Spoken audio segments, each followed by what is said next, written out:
क्योंकि आजकल डेफर्मेशन का इश्यूज बहुत आ रहे हैं, तो क्या वाक मनुष्य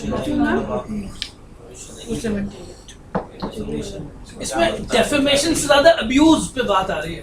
तो क्या बोलता है, देखते हैं।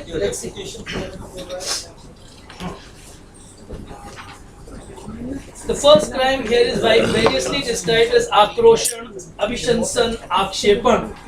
The translation that we have here renders all three as defamation. No, I will talk about Vak Parushya, verses 267 to 278. It does. There are different words for Vak Parushya.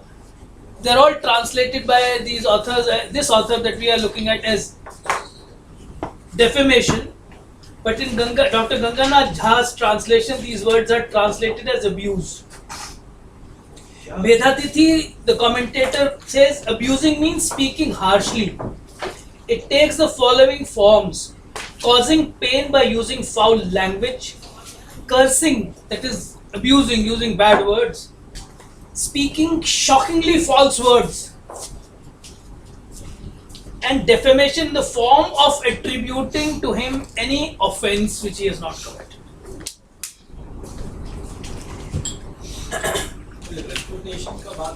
नहीं, बिल्कुल नहीं आया, उसमें नहीं है, बाद में भी नहीं। Defamation. So the problem is we are using the word defamation for Vak Parushya, whereas वाक पारुष्य अलग है।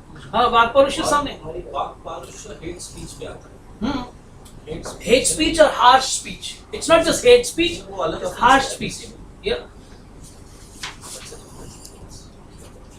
So as far as I can recall immediately, there's nothing called defamation the way that we know it now. The nearest is attributing to him all kinds of offenses, false attribution of offense. That's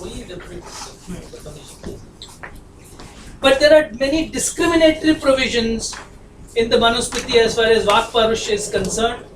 Manu is extremely hierarchy conscious and therefore prescribes very severe punishments for low-born people, antyajas, if they indulge in verbal violence against members of the higher castes, but lesser punishments for members of high caste persons if they commit the same crime. My question is that is there anything indicated here as to what will amount to harsh word, what will not amount to harsh word? Not in Manusmriti, but yes, they have long lists. They have, one very interesting research was a whole list of Sanskrit abuses. Sanskrit की गालियां दिल्ली से हुई है, दिल्ली नहीं, मतलब formally नहीं हुई है, इनफॉर्मली हुई है, but you have the whole list of various commentators saying, just as we keep discussing, is this word parliamentary or not parliamentary? So the parliament will keep a list of parliamentary words and say these are parliamentary words and these are unparliamentary words. So what are abusive words, what are not abusive words? खूब discussion, मतलब काफी references available है। Test नहीं है। हाँ? Test नहीं है, test नहीं है, test in the sense list है, what is लिस्ट है। what is a पौरुष वाक्य, what is not a पौरुष वाक्य, कोई टेस्ट नहीं है। टेस्ट मनुस्मृति में नहीं है, कमेंट्रीज में मिलेगा।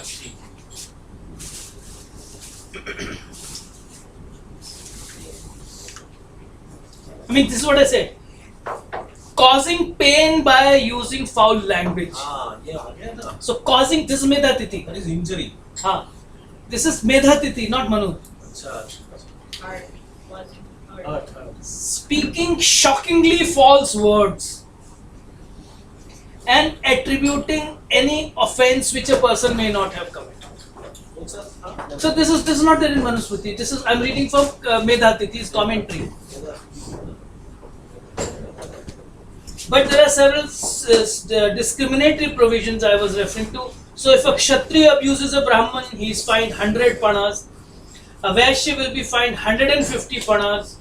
But a Shudra will be given several severe corporal punishment for abusing the Brahman.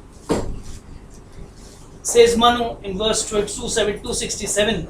And the severity of the corporal punishment is not given by Manusmriti again, but it is hinted by Medhatiti, who recommends beating or chopping of the tongue or even death penalty according to the gravity of verbal violence. Only for a Shudra. Most cruel punishments are reserved for members of the Shudra category who contemptuously mention the name or caste of three higher castes.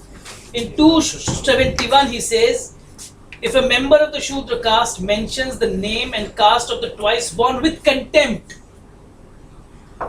with contempt, so the intention is evil intention, the intent to insult, etc. A red hot iron nail 10 fingers long should be thrust into his mouth.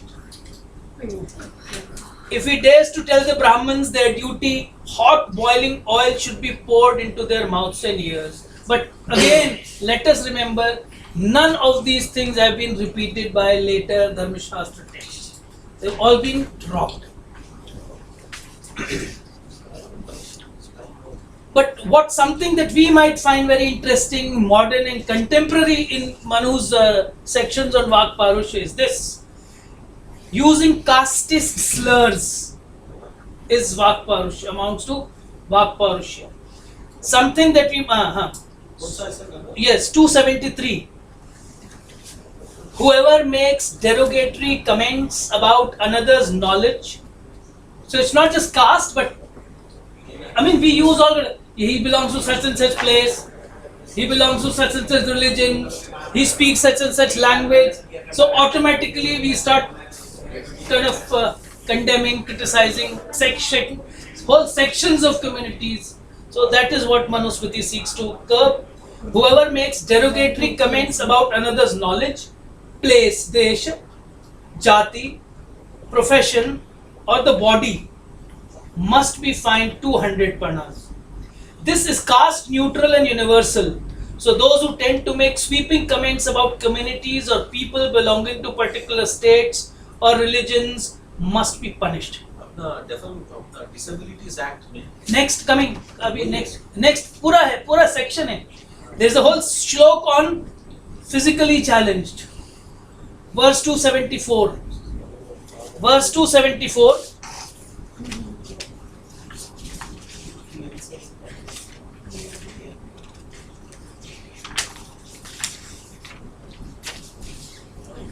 He who even in accordance with the true facts contemptuously calls another man one-eyed, lame or the like names shall be fined at least one karshapa. Minor hai, but there is a recognition. You see, there is a recognition and again it is going to happen with time. This recognition was not there even 10 years ago. It's such a recent idea that we have kind of recognized. And we are taking it more seriously than we were doing it 10 years ago. Disabilities Act में कहता है even सच भी हो. ये भी सच कह रहा है. अगर सच भी है तो नहीं बोलना. लंगड़ा को आप लंगड़ा कहेंगे तो गलत. Fine है. Fine है. But if there is an intention. Intention to hurt. हाँ तो intention to hurt ये भी कह रहा है. तथ्येन अपि ब्रुवन्. तथ्येन अपि ब्रुवन्. Even if it is true, you will not use such words because they are words which are hurtful. Injury. They cause injury. Yes.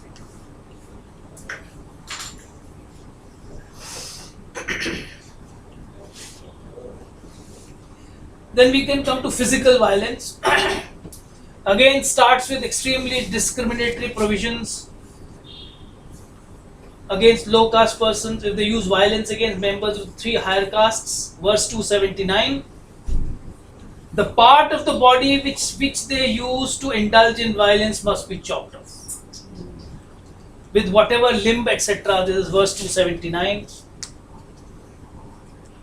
With whatever limb a man of a low caste hurts or does hurt to a man of the three higher castes, even that limb shall be cut off. That is the teaching of Manu. Sorry sir, in the rape case अभी आएगा. It will come. अभी आएगा. हैं? Arab countries follow this.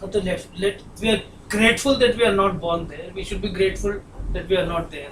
Perhaps they must have referred to this too. Maybe.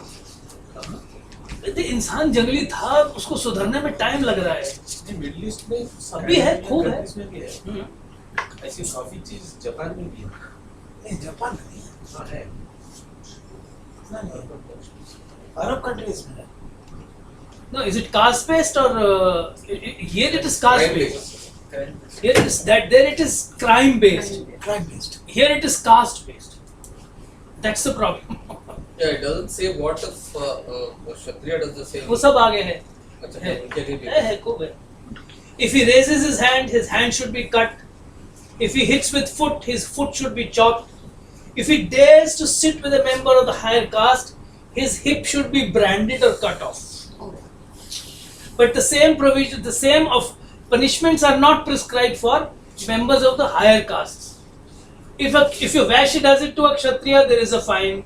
If a Vaishya does it to a Brahman, it's a higher fine. So those within the hierarchy, there are different kinds of fines, but this kind of cruel punishments are only prescribed for Shudras. But then, as I said,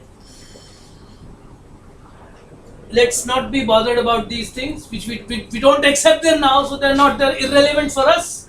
Let us look at things which can be more important and relevant, which we can usefully draw from Manusmriti. That should be our focus. So let us look at more relevant material. Causing physical injury, verse 284, is very important because it seems to be making a distinction between simple hurt, simple injury and grievous injury. So there are different punishments prescribed for different kinds of injuries, and the intensity of the punishment increases with the intensity of the injury caused. So let's see. Verse 284, that's an important principle for us. He who breaks the skin of an equal, so unequal is out, or fetches blood from him shall be fined 100 panas. He who cuts a muscle, six nishkas, he who breaks a bone shall be banished. So there is skin deep injury, there is muscle deep injury, and there is bone deep injury. That's how he is trying to define the gravity of injury. So Hurt and previous hurt. yes, simple and grievous injury. Then there are sections on physical violence with plants and animals. That is important. That's important. Verses 297 and 298, which talk of causing injury to small plants, small animals, big plants, big animals, and the punishment is commensurate. Kshudra Pashu, Shubha Pashu. Shubha Pashu. So, Shubha, auspicious, जैसे गाय good. गाय हो गया, मोर हो गया, खरगोश हो गया, what domesticated, etc. Then a very important distinction in terms of law that we need to, in terms of legal principles that we need to look at is deliberate and accidental violence. Intentional and accidental. So Manusmriti also makes a distinction between intentional violence and accidental violence. The topic becomes very, very subtle in cases of accident, where the author holds the driver liable for accidents caused by his incompetence. Incompetence is the word. And the owner is held vicariously liable for employing such an incompetent driver. Verse 293. But if a person or a carriage suddenly comes from the opposite side or moves diagonally and an accident is caused, then the driver or the owner are not held liable. Accidental violence is culpable only if the incompetence of the driver and the negligence of the owner can be shown. So they are going into very, very subtle aspects. It's not just very gross, some kind of a vague idea of law that we are talking about. Of course, Manu does not hold the owner liable for any accident caused by any major breakdown in the carriage, like the wheel coming off or its axle or yoke getting broken. In 291, 292, he exempts the owners. But I would think the next step should be to hold the owner Responsible because every owner must ensure that his carriage is in good pliable condition before it is brought on the road. I can't drive a kabada car and cause accidents and then put the blame on the car. Road fitness. It has to be road fit for the road. But that is not there in Manusmriti. The driver is responsible to check. A driver is responsible if he is incompetent. It's only incompetence in terms of moving the carriage and driving the carriage. Anyway. But what I want to point out is that not everything that Manu says is good, but there are lots of things which he is saying are very important, significant, and those are the points that we should look at and explore further. Whatever is not useful can just be discarded. Then we come to the law on steya, theft. Steya, S-T-E-Y.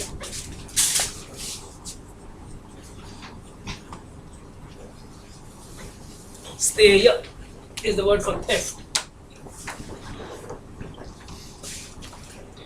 Protection of subjects obviously extends to protection of their property and possessions. Therefore, shlokas 302 to 306, Manusmriti specially highlights the importance of protecting people from thieves. I have already referred to Shlok 307, which declares that a king who does not provide protection and yet takes his share in taxes, tolls and duties is himself will sink into hell. Under this category, we find crimes like stealing the rope or pot from a well, damaging a water hut, stealing large quantities of grains, large animals, weapons, medicines and so on, and there are different kinds of punishments prescribed for these thefts. Theft is largely punished by fines. That's interesting. This idea comes from Kautilya's Arthashastra. Kautilya does not want the king to put everybody in a prison, because putting people in a prison creates so many liabilities for the king. Lot of expenses. So why should the king incur all those expenses? Fines, money comes into the treasury. So it's and therefore Kautilya very specifically says, don't put people into the prison unless it is very important. Take fines as much as you can. That becomes an important source of revenue for the state.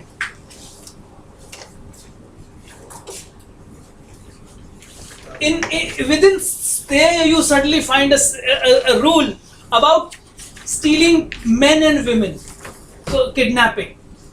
So kidnapping is also mentioned in verse 323, where capital punishment is recommended for kidnapping men and women belonging to noble families. So again a qualification is added. 323 Mukhyanam. So Purushanam, Kulinanam, Narinam. So there have to be Kulin Purushas and Naris. Only then Vad or capital punishment is awarded. Sahas in 332 defined as an act carried out with use of force. The Manusmriti does not give, the present Manusmriti does not give many details on various kinds of Sahas actions. But one thing which is clear from its treatment is that any action that might lead to death is certainly covered. So any attempt to death, attempt to murder, murder. Murder and attempt to murder will definitely be covered, because verses 348, 349, 350 and 351 recognize the right to self-defense and grant immunity to a person who raises a weapon in self-defense against a potential assassin. So therefore, Manusmriti, as I've been constantly saying, very limited rules for things. If you want to see more, you have to look at other texts. But here, Sahas is definitely, attempt to murder or murder is definitely covered under Sahas. So therefore, any if you cause injury or even kill another person in self-defense, that does not amount to a crime. The next important topic in Manusmriti is law against extramarital relations. Law against extramarital relations, particularly married women. men having extramarital relations with married women. Shlok 353, Manu presents this as a serious social crime which leads to Varna Sankar, mixture of castes. In his hierarchy conscious system, he does not allow the so-called purity of castes to be compromised. Manu paints rather a horrible picture of mixture of castes and claims that it leads to adharma and ultimately leads to complete destruction of everything. This is 353. He is so scared of women getting polluted that he does not even allow men to talk to other people's wives in isolated places. Please see verse 354. Verse 354, if a man, but there are conditions attached. If you just happen to meet somebody and you say hello, it's not a crime. But if you have been sufficiently warned by her father and her brother and her husband कि मेरी बहन से बेटी से बात मत करियो, and you still persist, then the crime is committed. So if a person who has been earlier warned against speaking to another man's wife still tries to set up a conversation with her, must be fined 250 padals. But if he happens to talk to her without any earlier objection, he won't be fined. In Shloka 357, 358, more serious offences under this class are enumerated. 357 and 358. These include offering presents, touching her garments, dress, ornaments, sitting with her on the same bed, and what we call now touching inappropriately. All these will constitute a crime under the category of Stree Sangraha, provided they are committed with the consent of the woman. So consensual and non-consensual is a very important category which I want to elaborate. Abhi. If they are non-consensual, they will become sahas, they will become serious, more serious. But if they are consensual, then the intensity or gravity is lesser. For sexual assault, more serious crimes are discussed. Violating an unmarried girl, Kanya Dushan, is mentioned in 364. Both Medhatithi and Kulluk, the commentators, have described Dushan as rape or having sex, but the author makes a distinction between consensual sex and violation against her consent. Corporal punishment, Vadha, is prescribed for violation against consent. Even for consensual relationship, different punishments are prescribed according to the caste of the man and the woman. Verse 366 says, a man of lower caste who makes love to a woman of the higher castes shall suffer corporal punishment. If she belongs to his own caste, then at the consent of the father he can marry her after paying a fee. Shlok 365 is interesting. It envisages a situation where a woman makes advances to a man. The consequences depend on the man's caste. If he belongs to a higher caste, then the woman is not punished. But if the man happens to belong to a lower caste, the girl is to be confined at home. So punishment for the girl is also prescribed. This looks so true in the 21st century as well. Parents even today are so caste conscious in our village communities. We often hear of stories of love affairs between men of lower castes and women of higher caste. Such affairs often lead to a very violent end, and the girl's upper caste relatives often kill both. Verse number 369 is important. Prescribes fines and physical punishment. 369 prescribes fine and punishment for an unmarried girl, for an unmarried woman or a girl who violates another unmarried woman. The accused is punished both with a fine of 210 lashes, and then she is also expected to pay double the marriage fee of the victim. So whatever fee the girl's father has to pay to the groom's family for arranging his wedding, the accused has to pay double the fine. Shlok 370 deals with violation of a girl child or an unmarried woman by an adult woman. More serious punishment is for her prescribed. Her head will be shaved or 2 fingers chopped, and she will be made to ride through the town on a donkey. So she's a grown-up person, she's an adult. She must know the consequences of violating a young child. Adultery by women. Manu is very harsh on wives who practice adultery out of arrogance, thinking that she is superior to her husband and that husband is not fit enough for her. In verse 371, she is to be thrown before dogs to be eaten by them.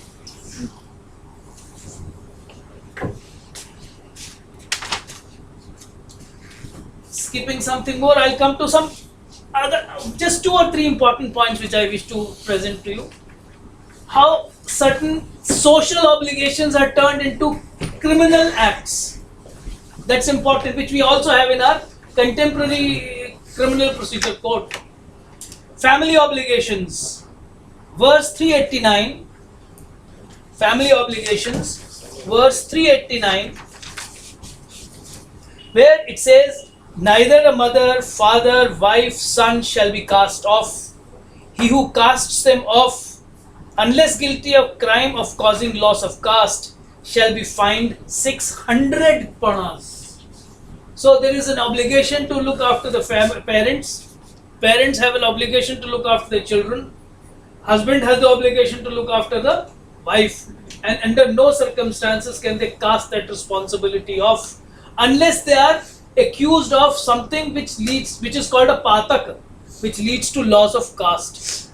So only in the case of those offences that one can cast off one's wife or her parents or whatever, but otherwise the responsibilities towards these members of the family does not get extinguished in any circumstance, any situation whatsoever. 399 is very interesting. Again goes back to how an economic activity is turned into a serious offence. This says export curbs, where the king puts some exports, some curbs on export. Export would mean selling a good outside the boundaries, and a trader still continues to do it despite the king's ban. Then the trader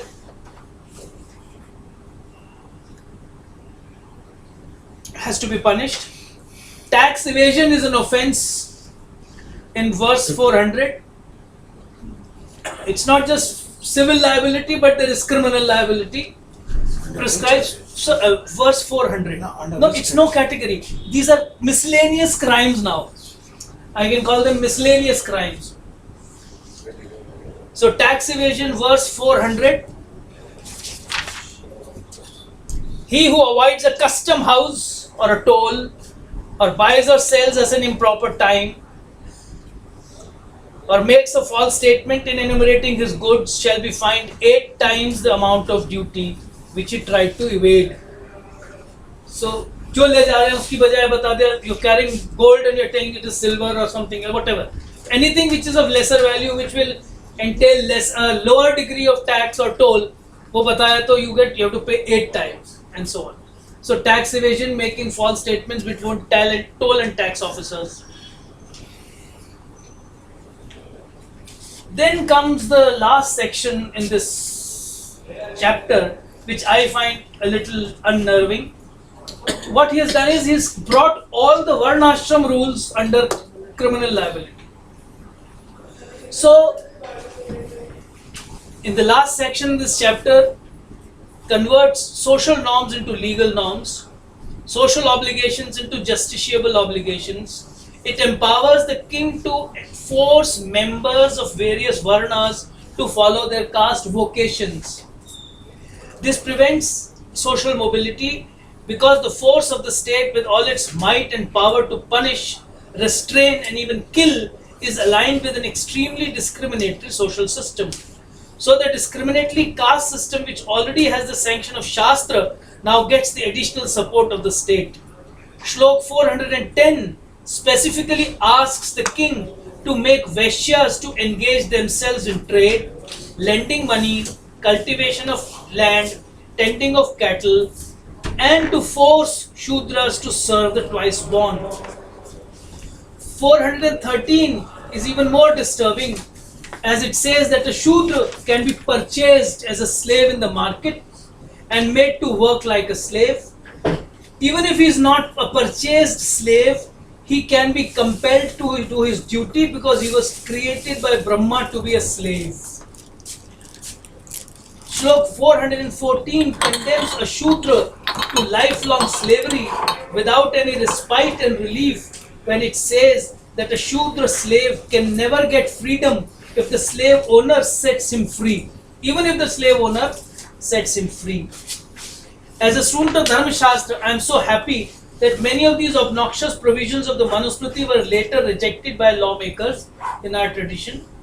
That caste discrimination in its very virulent forms continues to receive support from mainstream texts is true, but what is also true and what we must also read and learn and explore are that saner sounds within the same tradition have not been very weak, that they might have been dissenting voices, but nevertheless within the tradition some of these discriminatory practices have been opposed vehemently. Therefore there is good reason to promote these voices of dissent as the dharma in our present desh and kal. Thank you. The question you had, you would like to ask? Yes. Medha Tithi. Medha Tithi. Tithi. Medha Atithi. Oh, yeah. Thank you. Thank you. And then Yagyaval's. Yagyaval Smriti with Vijnaneshwar's commentary.